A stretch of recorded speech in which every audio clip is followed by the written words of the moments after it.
everybody, welcome back to House Heart Home. Welcome if you're new here today. My name is Sahana and I'm continuing on in my pregnancy series videos. So this is an update on my second trimester. I know there was a long gap and in between, after our gender reveal, I did not post any videos. I fell sick for a bit in between, 1 or 2 weeks. It took me to recover, and then once I lost touch with filming and editing and posting videos, it is so hard to get back on track.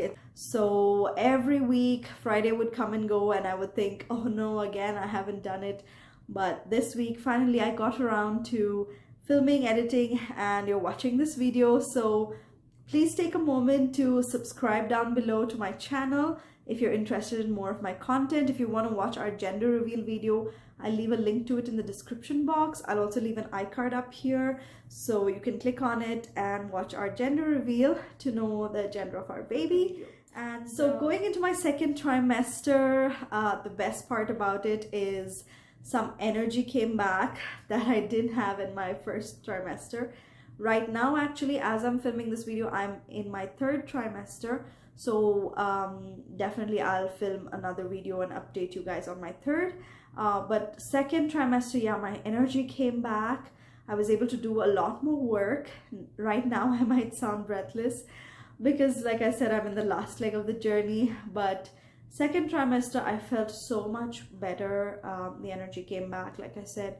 And I was still taking my prenatal vitamins and vitamin D. Also, the doctor recommended me to take. So those two were the only things I was taking. And then, yeah, I was able to do a lot more work around the house, more than just the daily chores. I got into some like cleaning and organizing things and so on. So I loved that part about it. The best thing about second trimester also is that I started to feel some movements of the baby, which is always so exciting and the best part of pregnancy, I would say. And in the second trimester, it's still very tiny flutters, tiny movements that only you can feel. Yeah, I love that part about it. I started talking to my baby and singing to my baby, and just that bond starts developing right from within the womb.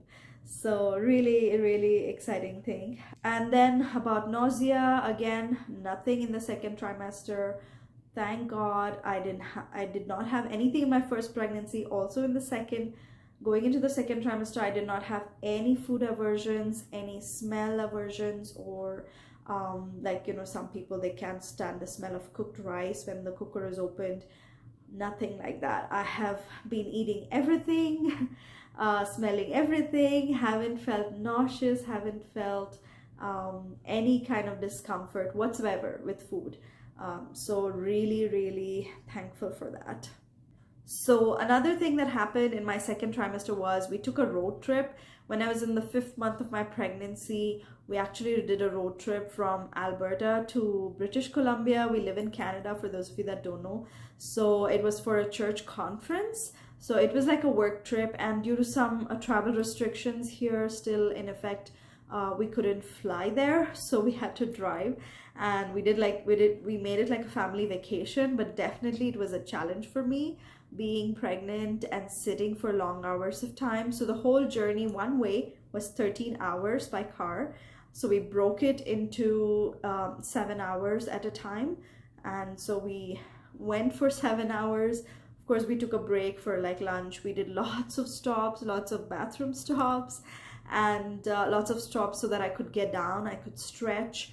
I had pillows in the car, one for my leg, one for the back, one for the head, and trying to adjust, change my position. Somehow made the road trip and got back. So we went 7 hours one way. We halted. So we had lunch breaks and stuff. We halted overnight and then continued on for the next 6 or 7 hours the next day. And then we had a 2-day conference there. Then again, the journey back was the same thing, did like 6 to 7 hours, and then halted overnight, and then did the second part of the journey. So everything went really great. The conference was awesome. The weather was great. And that was the first time I visited BC, British Columbia. And the place is just gorgeous. So it was just beautiful. So the drive definitely made it worth it. But it had its challenges being pregnant and doing such a long road trip. The only hiccup was on the way back on our last stop overnight in a hotel. I caught a bug there. I could feel it in my throat when I went to bed that night. That, when you start having that funny feeling in your throat, you're gonna get sick. I got that feeling in my throat, and so got back, and I had this horrible viral fever, body pains, body aches, fever, cold, sore throat, cough. And it took almost 3 weeks for me to recover. So that was part of my second trimester. And yeah, being sick and being pregnant, not a good combination, because you can't take a whole lot of medicines. You have to think twice for everything. And I think it was just one day or maybe 2 times that I took Tylenol for my fever, because it was just unbearable. And I was traveling that day, that morning back home. So I just wanted to get home, and my body was just so hot. So anyways, got over that hurdle. Thank God, everything was fine. Coming to my sugar screening, my diabetes sugar screening test. So for my first pregnancy 5 years ago, I did have gestational diabetes. So I went through it. I was under only diet and exercise controlled with that. So I have an experience with that. So going into this sugar test with my second one, I actually asked my family doctor, is there a way to prevent it this time around? And he said, oh, it's just diet and lifestyle, make sure you're eating healthy, make sure you're cutting down on carbs and all that, and you should be good. So I go for my first test, I fail. I get called back again for the 2-hour glucose test. Both times they give you this sugary drink to drink that you have to gulp it down within 5 minutes. So the second test also I failed, and so my blood test came back positive for gestational diabetes. So no surprise there, actually. Only thing was, what my family doctor said was actually wrong. You cannot prevent it, or you cannot make it happen. It's nothing that you can do. So that's what the diabetes clinic, the dietitian, the nurse, and the doctor ensured me in the diabetes clinic, that it's nothing that you did or didn't do that caused it. It is just your body and your hormones, the way they function and react, and the production of insulin and all that. So it's not because you ate a lot of sweet things that you got it before, or you didn't eat. Because with my first pregnancy, I had this huge sweet craving, and I'm not a sweet lover. I don't like sweets. So I had this huge craving for sweets with my first pregnancy.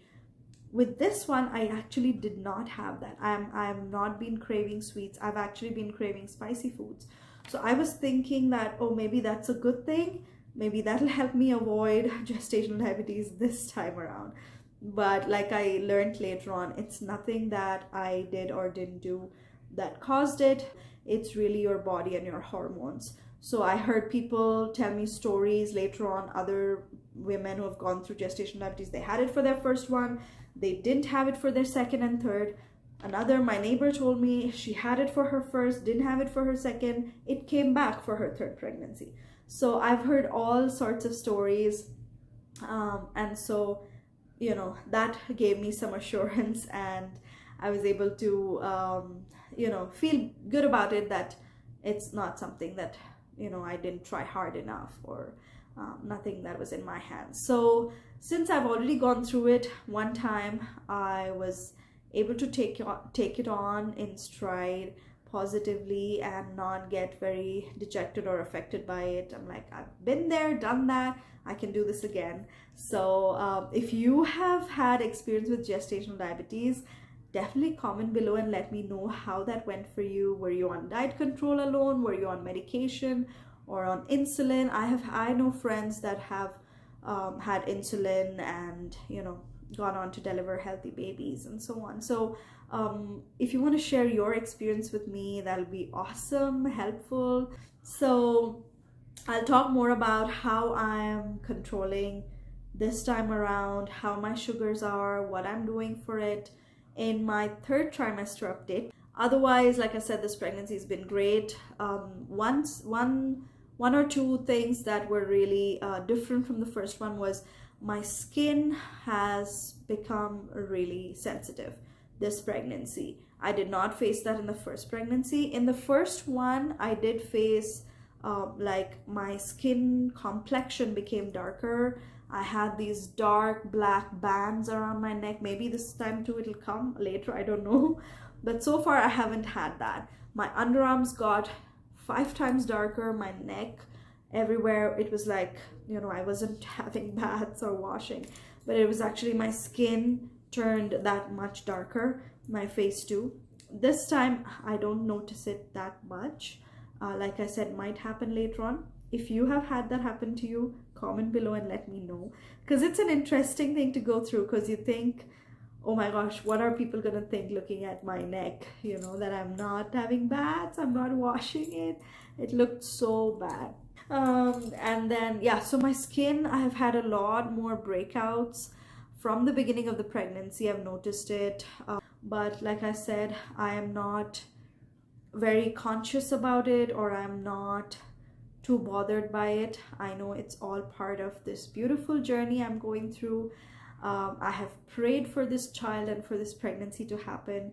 So no matter the, you know, all these symptoms, stuff I'm going through, I'm just grateful that I get to experience this pregnancy. I get to have the second child. So I'm not complaining about anything. So that was one thing, my skin. And then I did feel horrible knee pain, not because of weight gain, because almost till the end of my second trimester I did not gain weight at all. Every doctor's visit I was just, in fact there was one time where between one and the other visit I had lost 1 kg. So the doctor was like, are you doing it intentionally? You're actually losing weight, you have to be gaining. So no, it was not because of weight gain that I had the knee pain. I researched and did all that, and then I found when we get pregnant, our joints and ligaments become loose. So there can be times where, you know, because it's so loose, it's painful, stuff, fluid gets filled in there. Your joints are just really vulnerable to all those things. So whenever I would squat down on my knees and pick up something and get up, oh my goodness, horrible, horrible, horrible knee pain, to the point where I had to scream every time I would like squat and try to get up. I have to hold on to something and I would scream as I'm trying to get up, because the pain was just so bad. And that's something I hadn't experienced with my first. And that started in my second trimester, not so much in my first. And when I would share it with people, people would say, oh, because you're gaining weight and more stress is on. No, actually, like I said, I did not gain weight with my first one. I had gained 15 kgs. So I did not have that experience with that. But so it's not related to weight gain. It's just your ligaments and joints become loose, and sometimes some people face that. So I faced it this time around. But going into my third trimester, I'm actually noticing it's getting lesser and lesser. It's not so bad. I don't notice it. I don't scream in pain. So that's gone. So I'm glad for that. So I think that's it. I'm trying to think, have I missed anything? I had my notes here written down so I don't forget my points. But that's about it for my update on my second trimester. And now, like I said, I'm in my third, almost nearing the end. You relate to anything that I spoke about today, any similar experiences, or you've had a different experience with anything that I shared, specifically gestational diabetes, definitely comment below. And till I see you guys in my next video, you guys take care and fill your home with lots of love. Bye everyone. Thanks for watching.